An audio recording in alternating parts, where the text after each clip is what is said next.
New York Times investigation into President Trump's wealth is raising all sorts of questions, including how to legally transfer money to your relatives. Allison Marsh is here with some answers. Yes, that was a big part of the discussion. Yes, and the one thing, guys, is that it's gotten a lot easier to do it now. Back when Fred Trump died in 1999, the estate tax exemption was just $650,000. The top estate tax rate was 55%.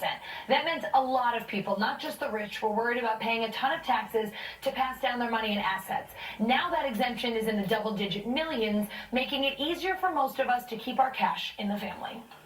$22 million for a married couple is a lot of money. Most couples don't have a combined $22 million to pass on to their kids. Most single people don't have $11 million in their estate. But if you do, don't worry. Thanks to the new tax law, you won't pay federal taxes on it. Up until 2017, the exemption was around $5.8 million.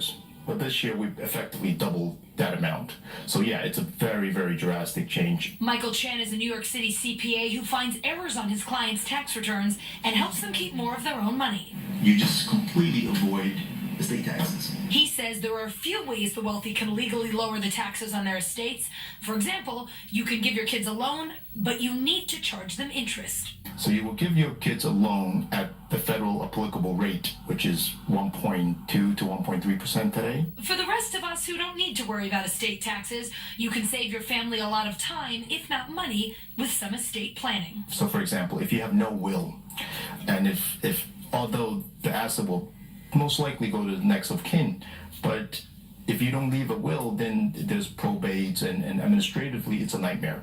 But if you have the proper procedures and documents in place, it just makes everything easier for the kids to deal with your estate.